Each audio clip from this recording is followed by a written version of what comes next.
What's up, guys? Welcome back to my channel. My name is Brittany. If you are new here, thank you for stopping by. Today, guys, we're gonna check out some more true crime stuff. You know, I'm totally into that. So we're gonna be checking out parents discover their son is a wanted killer.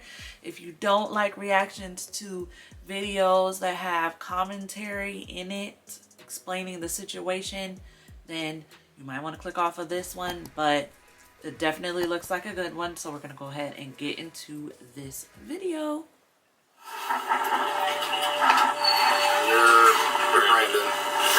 Rachel. Jeremy.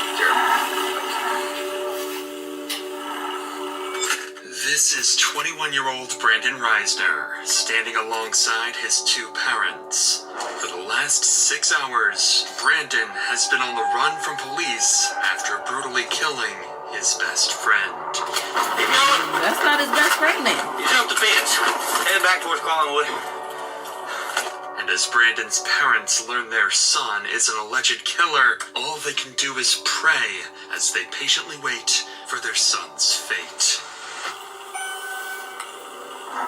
Rachel, Jeremy, jumping have a seat out here. Would you like to talk in private? The father, he looked distraught already. He don't even want to sit down. What an awkward situation.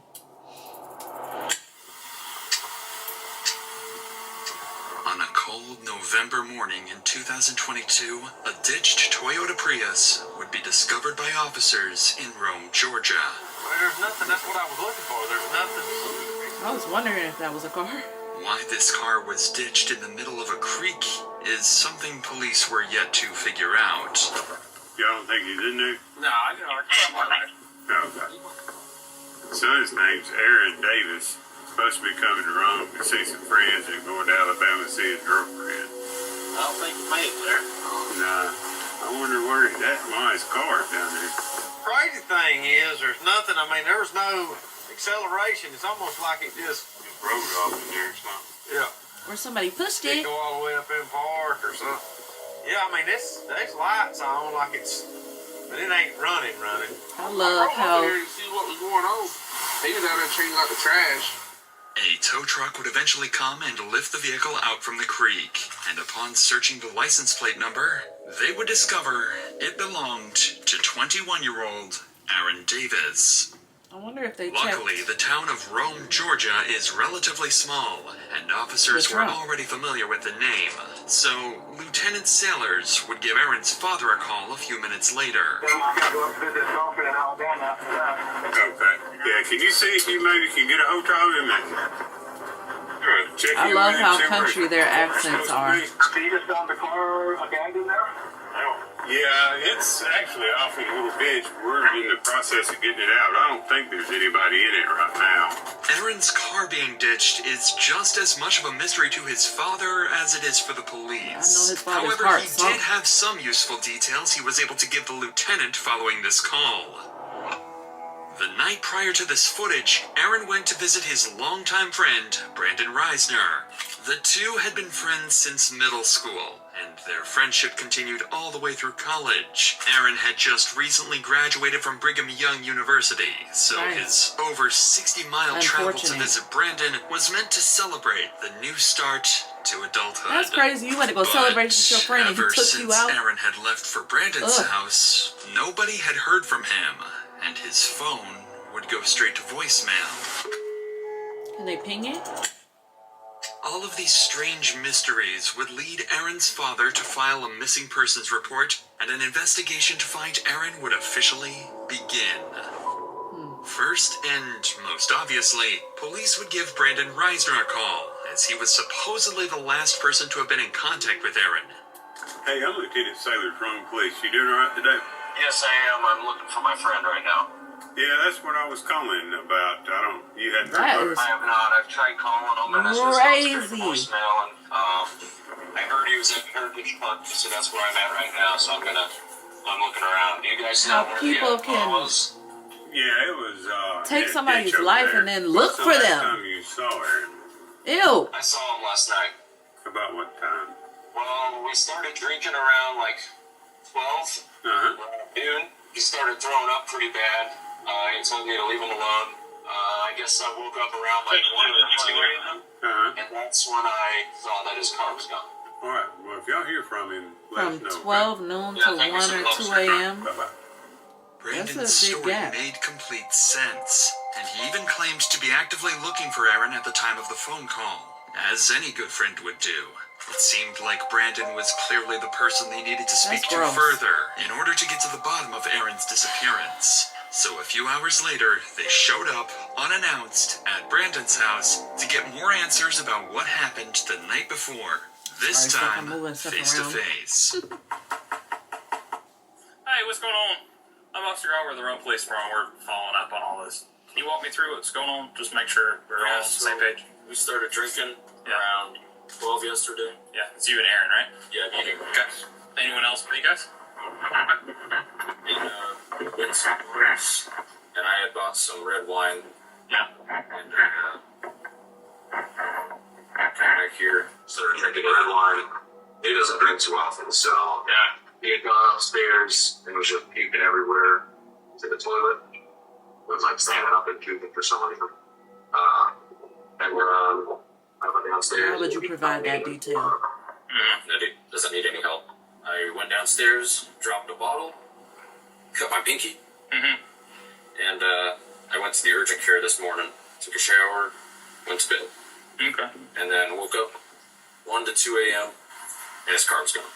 Despite Brandon's strange demeanor, Right. Aaron's actions last night connect with the ditched car and lack of response for the last 12 hours. If Aaron was a light drinker and got heavily intoxicated, who knows what he could have done But while if he was completely by intoxicated himself. and So, how long have you and Aaron been friends? they said it didn't look like he accelerated into the ditch.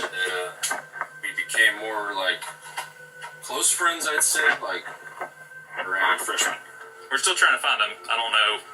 You know, he may just be staying at a hotel, sleeping off whatever happened last night. It doesn't necessarily mean he's in danger or anything like that. You have any problem with us checking inside the house? No problem. No ferocious iguanas or anything? You never know, man. People have all kinds of pets. The officer would search the house and find some interesting discoveries. Several doors would be locked, specifically the door leading to Aaron's room, where he supposedly threw up several times. This was strange, so Brandon would be called inside to help get them up to Aaron's room. You mind coming in here with me so you can just show me where I'm going and all that? Yeah. This makes it a little bit easier. The bathroom is up there that he was up checking in. I got you. Oh, Lord. Is that what's in the laundry right now, I guess? Okay. Officers would notice a strong chemical smell coming from the room and but find excessive amounts of cleaning supplies. that wouldn't be But off all if of he was that would throwing mean up. nothing compared to what they found next. Which is what? There's a significant amount of blood next to the bed, too. Ooh. Decent. More than just vomit all the way Forgot over here. to clean that up, Looks huh? like it's been there a while. But Suspicious, he could have buddy. been throwing up blood, I guess. See all that? It's weird to be throwing up blood like that. Not to mention, if he had alcohol poisoning, he wouldn't have been able to get up and move around this morning. Especially at 2 or 3 in the morning. Just poured powder right there, too. The cops are starting to find the whole scenario awfully suspicious. You don't The odd say. story from Brandon, the puddles of blood in Aaron's room, the hundreds of dollars worth of cleaning supplies. It seems as though Brandon Oh, is sensed that the what they call officer's him on suspicion at arising as Walmart well, doing? as when Aaron's room was being searched, Starts he freaking? decided to do this. Did he run? He did. Look, look, look, look! Y'all. He took, you should have ran before that. If you were gonna run, you should have not even been at the house. And you saw how he like looked out the side of his eye. The officer was on to him too, how he looked out the side of his eye at him and was like, okay, I'ma head out. SpongeBob. Somewhere between Jump LaPorte and Eastside. fence. These houses. Go up to the house. Get in the backyard. Possible 1043 suspect. Okay, I mean, now you did it. I mean, you're innocent until proven guilty, but you did it. Give me more units. Unfortunately, officers Couldn't lost get sight him, of yeah. Brandon. He officially managed to escape the police. You at probably least know the for area now. Desperate well. for any leads that might aid in finding Brandon, police began going door to door around the neighborhood, questioning witnesses who might have caught a glimpse of where he had fled. During this effort, one officer encountered a neighbor who happened to be on a call with Brandon's father, Jeremy. Quickly, the officer Awkward. took the phone to speak with him directly. Your Hey, son's sir, on I'm the run. Lieutenant Sailor from police. Hi, I'm Jeremy Reisner, the homeowner, Yes, and my Brandon's father. Yeah, we're probably going to need to talk to Brendan. Do you know where he is? No, I thought he was still at home. Now, earlier we had told him maybe drive around the areas where they normally hang out and try to look for him, for Aaron. Okay, we'll keep trying to get hold of him. We're still about an hour away, working our way there. Even Jeremy was okay. clueless regarding Brandon's whereabouts, and seemingly so was everyone else, as an entire hour would go by with Brandon nowhere to be found. That's crazy. Mans was out. Sorry, I realize you might not be able to answer this question. Wait, so who's that? There's suspicion that Brandon was involved in I know that's his dad. Aaron or something. There's suspicion of something happened in the home. Yeah, because he took off running. Well, we don't know. They're lifelong friends. They're not. Back after the boy's mom called us. We called back, said, when did you last see Aaron? He says, I guess he left during the night. That's all we did. We went to look for him where the car was reported. Yes. Powers, do you have our number? Yes, sir. Yeah. While trying his best to assist the police with the investigation, Jeremy would return to his house, where he discovered Brandon's phone. Up until that point, Jeremy had been doing everything he could to help the police track down his son. However, after finding the phone, his cooperation came to a sudden stop. He He saw refused to something on hand there? the phone over, leaving police to wonder, had he seen something on it? Or was he hiding something far more I hope he unsettling? didn't involve you. But Know, before like, we you get to should that, just Jeremy turn is not in. alone in facing a tragedy. Let's skip that part. /insanity found in the description, or by scanning the QR code on dad the screen probably from found your phone's something camera. on that phone. With that said, let's And I get hope back he to didn't Jeremy. delete it or and go on anything, to discover 'cause you gonna Brandon's get arrested phone too while for searching around the tampering. house. This was a huge discovery for the investigation. Impeding as it could help investigation. trace where Brandon could have gone off to. But unfortunately, Jeremy was unwilling to give up the phone to cops until he could better understand the situation.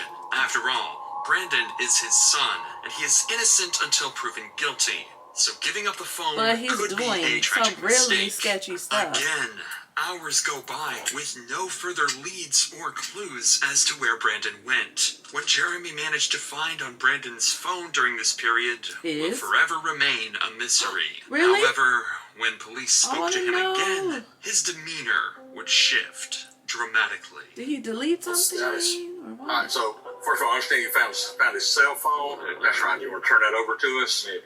Okay.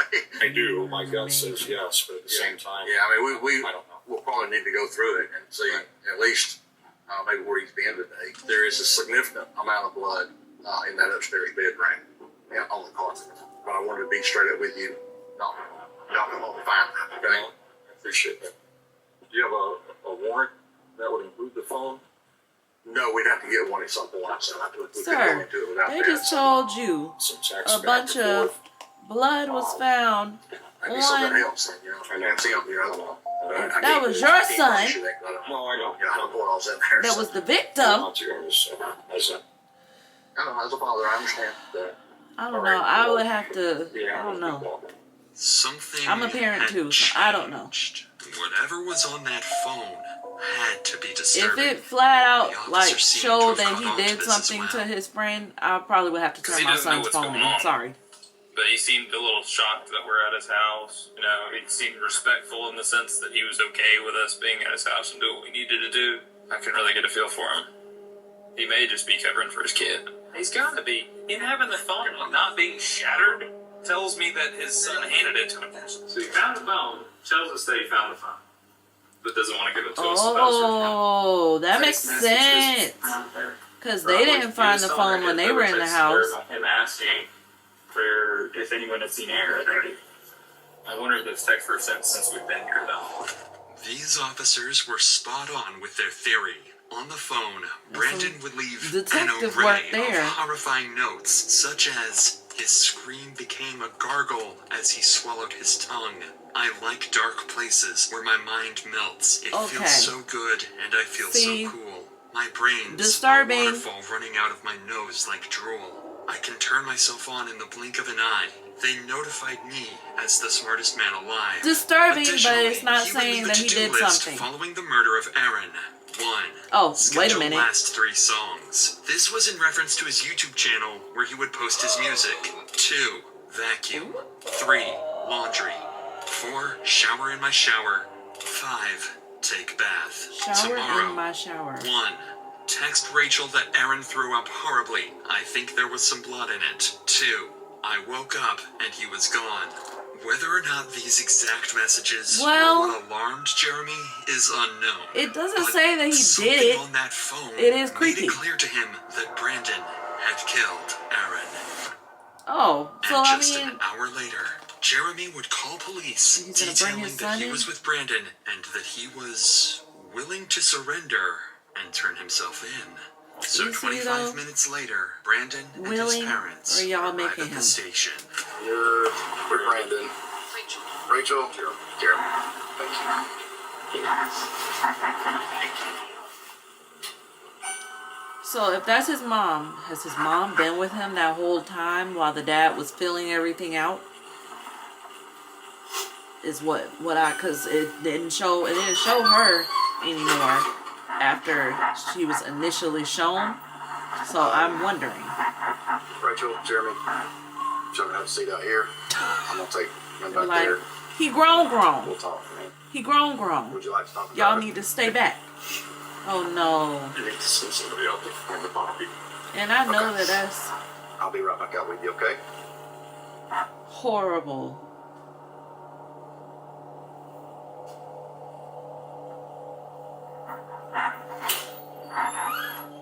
Anything in your Like, pockets that I cause need you to know probably about? thinking as a parent, where did I go wrong? Real quick. But you could have did everything right. Your child just choose to do what they gonna do when they're an adult. You could do everything Now right. that Brandon was secured, the detective would sit him down to try and get a basic confession or any information that might ease the path to conviction. Alright, like I was saying, I'm Detective York. I work here at the Rome PD, of course. Detective York, yep, that's me. So before we get started, got some paperwork you gotta fill out. The detective would start the interview by getting Brandon's basic information and contact addresses. So I'm gonna read you some stuff before we get started, okay? You have the right to remain silent. You have the right to talk to a lawyer for advice before you are asked questions and have him with you during questioning. I would like a You would like a lawyer, okay? You obviously did Sit down, something. Brandon was smart. He said full He stop. knows nothing he says in the interrogation room will go on to help him in court, so he decides to keep his mouth shut. While this is unfortunate for the detective, Brandon's parents are more than willing to have a discussion with him. So instead, he turns his attention over to them to try and get the information that he's looking for. I wonder if he gonna tell the parents though that he requested a lawyer, because then with that, I wonder if that would be like, okay, we're not gonna talk until his lawyer comes, and we're all in the room together or something. I don't know. Thank you. Look at his parents. Oh, and I feel bad for them too, cause dang, Going on right now. why your son did that? Anything that we can do, you know, right now. Thank you for my body. Take you out. Try to show you. I can try to show you You can try to show us the general area, yeah. Okay. So he There's told an his old dad cemetery. where it is. I wonder The if mill. he saw it. Trindle, something like Trindle. Okay. I'm pretty sure on that. This statement from Jeremy was crucial information to track down Aaron's body. But as valuable as this information is, the detective recognized the importance of capitalizing on the opportunity to gather as much from Jeremy as possible while he remained cooperative. With this in mind, he shifted his focus to delving deeper into Brandon's personal life before turning to search for the body. Brandon had been brought home from college because he was having anxiety attacks, he was having sudden Seems thoughts. like he was is having having more visions. than that. Brought him home to make him safe. I think I got his medications right. Got a call from Brandon this morning, and I had a chat. He was asking about one thing out falling. Well, so they had a drink. He didn't want Dad finding out that his mom was upstairs in the corridor. That's all we heard. And then an hour or two goes by. Boy's mom calls us, or I called Brandon back when we needed him after murder. So, you know where Aaron is? He says, no. The other around 5. And we were told that Aaron had run away. Ran from the police. Aaron's body is luckily there. He's mentally unstable. He has Tourette's since he was a kid, diagnosed as a kid. And with that comes OCD, and people say they have OCD one time, they don't understand. And so they live with that. This raises the possibility that his actions may have been influenced by mental instability. However, it's important to consider the context. Jeremy's statements could be an attempt to have Brandon plead insanity in court. Therefore, it's essential to approach these claims with a grain of salt, as they may not fully reflect the reality of the situation. Regardless, police now had an approximate location of where Aaron's body should be. So all hands went on deck to search the cemetery Jeremy had described. But I guess they could check his mental illness thing with doctors he may have been seeing. In the cemetery, behind a secluded area in the back of the property. Even worse was that his body was wrapped inside the very sheets he slept on in Brandon's house. The speculation had come to an end. Brandon Reisner was a cold-blooded murderer.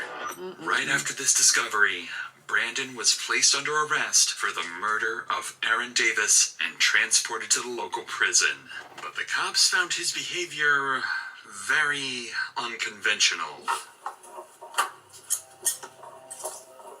I mean, it was already weird how he was acting when y'all came to the house in the first place, and he's still there chilling.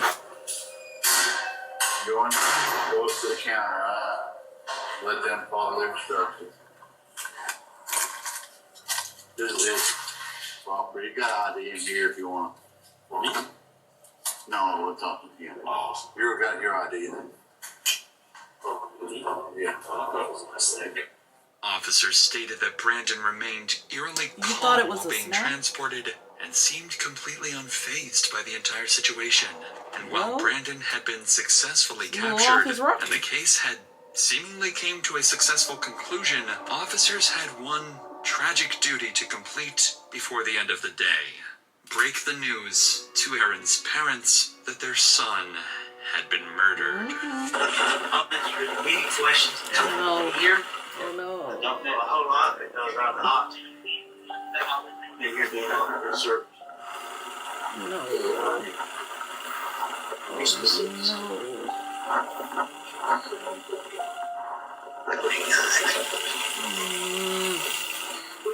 Why would he do that?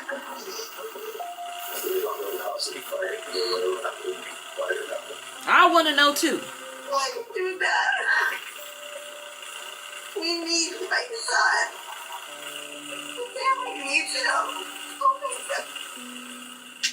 Aaron was a recent college graduate and a good kid with a bright future ahead of him. His sudden death is nothing short of an evil, horrifying act on Brandon's behalf, and justice had to be served for Aaron's and his family's sake. I want to know what was the reason. Justice would come inside the courtroom on July 18th, 2024. Brandon was left with little to no defense for his crimes, and his plea to claim mental insanity was quickly ruled out. And I have come to the conclusion that justice requires that Mr. Reisner be sentenced on count 1 to imprisonment for life without parole.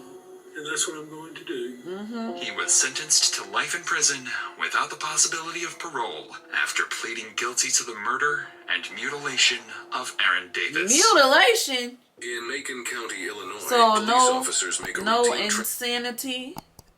No insanity plea. I don't know what that was that just started, y'all.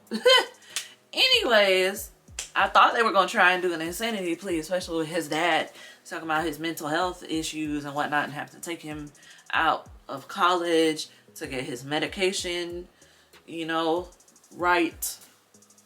But I guess not. So clearly he was right enough in his mind to take the life of his friend. And I really need an explanation of why, because there was no explanation there. I wonder if there was a fight or like something like they were thinking. Because why would you do that? Like, was this a whole premeditated thing? That you've been planning on killing your friend? Are you mad that he's more like that he graduated and then you got taken out of college? What would prompt you to kill, especially someone that's supposed to be considered your childhood friend? What would prompt you to kill him? To take their life? What would prompt you to do that? And it seemed like, so he was alive up until that morning, maybe. Is that when he took him out? I don't understand, but clearly something was wrong with him, because then you let the police in nonchalantly and then you decide to run once they ask to go in the house. Something's wrong with you mentally. Something's wrong with you mentally. But you deserve the sentence that you got. I believe he deserved that sentence that he got. Even so, he was right enough mentally to know not to do that. So, but the little rambling that was in that note, besides whatever else his dad found, wild. I don't know if those were some song lyrics or what, but those notes, if those weren't song lyrics, that kind of made him seem like mentally unstable, the way he typed that stuff in. I feel sorry for his parents, because like I said, you could do all the things right and your child is going to decide to do whatever they want to do, especially when they become grown. So there's nothing you can really do in regards to that. And then, you know, feel sorry for the victim and his family most of all, because he didn't deserve that. For what? What did you do that for? And like the mom said, you know, they needed their baby. Comment down below. Do you think that that sentence is what it should have been for him? Do you want to see more true crime? You know, I'm really into that. And also, anything else you could suggest for me to check out, put that in the comments down below. Give this a thumbs up for me if you want to see more of this as well. And then don't forget to subscribe down below and turn on your post notifications. It's the bell next to the subscribe button. That will notify you of my future uploads. And then I'll see you guys in the next video. All right. Peace out, guys.